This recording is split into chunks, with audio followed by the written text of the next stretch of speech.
Every year, video game developers provide us with a variety of games across all genres. For me, developers are magicians, creating these adventures in the industry of interactive pixels. That's why there are several annual events that award the best video games released that year. The most popular event right now is the Game Awards, created and hosted by veteran video game journalist Jeff Keighley. This year is no exception, and several titles have already been nominated for the most prestigious category of the gala, Game of the Year. This award ceremony will take place at the Peacock Theater in Los Angeles, California on December 11th, 2025. In this video, I'm going to give my opinion on the games nominated for the Game of the Year 2025. There are games nominated that I agree with, some I don't, and of course some that are missing. Although this award, like everything in any audiovisual field, is subjective, baby. I appreciate these events because, for me, video games are art, and they are becoming increasingly important in the history of human creativity and artistic expression. These are the nominees for Game of the Year 2025. Clair Obscur Expedition 33, Death Stranding 2 On the Beach, Donkey Kong Bonanza, Hades 2, Hollow Knight, Silk Song, Kingdom Come Deliverance 2. I'm going to start with a game that in my opinion will likely generate polarizing responses. Death Stranding 2 On the Beach, the sequel to Death Stranding, developed by Kojima Productions, directed by Hideo Kojima, and released for the PlayStation 5 console. It is an action-adventure game, and this sequel takes place primarily in Australia 11 months after the first game, where the protagonist, Sam Porter, must once again help humanity in an apocalyptic world. He must connect survivors and isolated colonies to prevent the extermination of humanity. I played this game, but I didn't finish it, and I don't think it's going to win the first place. It was a bittersweet experience for me. I believe that when Mr. Kojima is given free rein without any limitations, it can backfire. And I say this as someone whose favorite game is Metal Gear Solid for the original PlayStation. Although, for me, the main story lingers too long, and because the missions are repetitive, it became monotonous after many hours of gameplay. I know that combat is in the game's focus, but the gameplay in that aspect is anything but comfortable. Death Stranding 2 deserves a nomination, that's for sure, but mostly it is because of its director, Hideo Kojima, who commands attention in any project he works on. And let's not forget that Mr. Keighley is a friend of Mr. Kojima. A bit of an speculation, I must reckon, but it's still true, eh?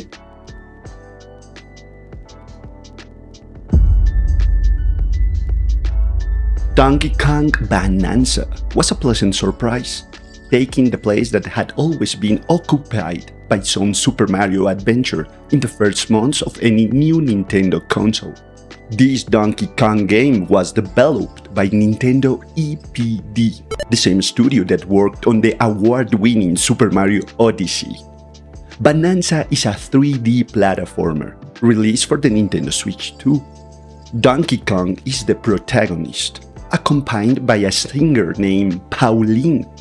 They try to find a magical object that grants any wish of its possessor. To do so, Donkey and Pauline must go to the planet's core, and this is where the game shines, thanks to its gameplay mechanics that allow players to destroy any environment to clear a path. The graphics are amazing. The power of Nintendo's new console is evident. Its levels are colorful and imaginative, very much in the Nintendo style that we know. And as in Mario Odyssey, Bonanza features an open world, or as it's known, a sandbox. So the gorilla can run, jump, and destroy without limits. In this adventure, Donkey Kong can transform into different creatures, with unique abilities thanks to Pauline's singing voice. A game that justifies buying the Nintendo Switch 2, eh? Kingdom Come: Deliverance 2 is the sequel to this action role-playing game where the melee combat is in first person, greatly enhancing the immersion in medieval combat. This sequel was developed by Warhorse Studios and is an open-world game very much in the style of any Elder Scrolls or The Witcher games. Deliverance 2 is set in the 1403 in the Kingdom of Bohemia, which is now the Czech Republic or Czechia. The player controls Henry of Skalitz, a soldier who leads the resistance in a civil war, but he also seeks revenge on those who kill his parents. Deliverance 2 is very popular for its historical accuracy, humorous dialogue, and the developers' relationship with their players, as Warhorse Games incorporated a lot of fan feedback into this sequel. Another strength is the way non-playable characters, NPCs, react to the player's decisions in a realistic and dynamic way. Its graphics are beautiful, allowing you to lose yourself in the world and appreciate the meticulous details. In my opinion, Deliverance 2 may have a good chance of winning.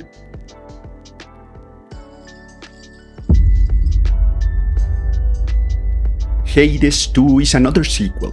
From Hades 1 was a huge success in 2020, although this sequel didn't have the same impact because it was playable while the developers were still working on it on 2024.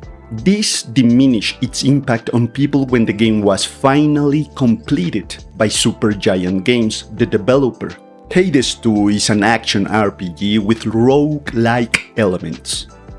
Like its predecessor, this sequel is a dungeon crawler with an isometric perspective and a visually striking style that is very appealing.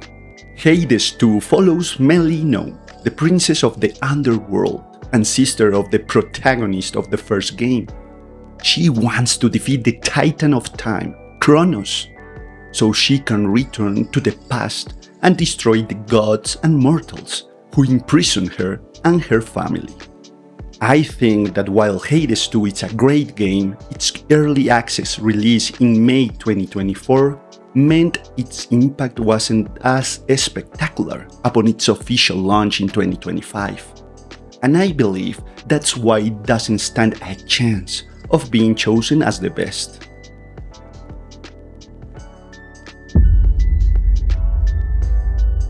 Hey, and we arrived at the heavy hitters of this year. One of them is Hollow Knight Silksong, the most anticipated game of 4 years. Had a massive hype, but the developers at Team Cherry didn't succumb to the pressure and hit it out of the park like a home run to win the World Series, eh? Silksong is the sequel to the 2017 hit Hollow Knight. It's a Metroidvania platformer. The story follows Princess Hornet after she is captured and taken to the distant lands of Farloom. These lands are plagued by a silk-like substance that transforms insects into aggressive creatures and raises them from the dead like zombies. Ay.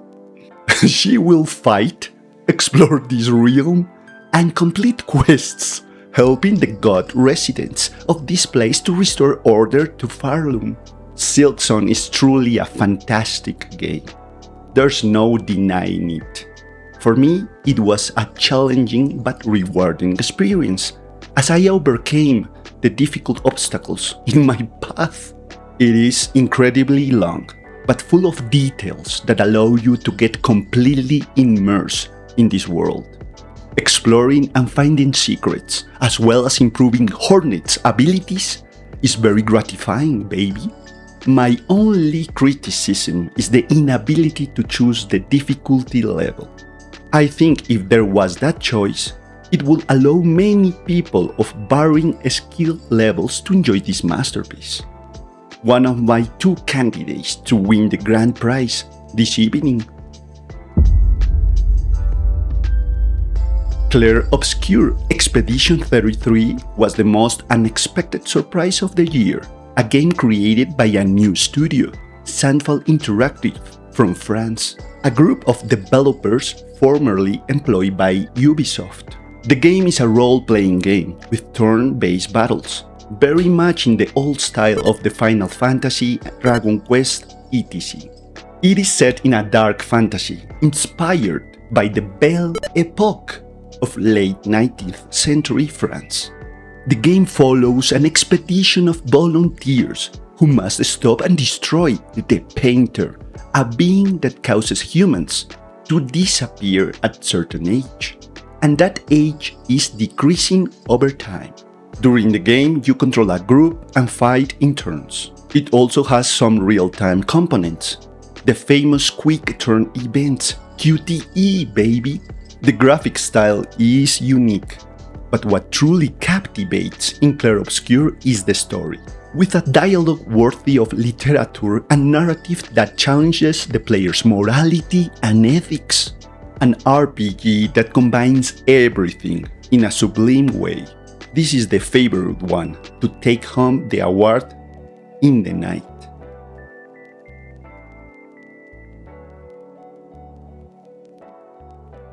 Now I am going to talk about a game that was missing from the nominees, in my humble opinion. One that I think should have been included, Silent Hill F. I enjoyed it immensely. I loved the 1960s Japanese setting, and the allegorical story about the state of women's rights at the time was very interesting. I loved Hinako as a character, and I was always on the edge of my seat because of its gripping narrative. One criticism of Silent Hill F is that because you can only use melee weapons, the combat becomes somewhat repetitive. But for me, it was my favorite game of the year. The competition on the evening will be between Clair Obscur Expedition 33 and Silk Song. I think Clair Obscur will win because it's an original game, the studio's first title, and not a sequel. But the verdict will be announced on December 11th. Don't miss it out. Okie dokie. Thank you very much for your time. I wish you all a good health. Until next time.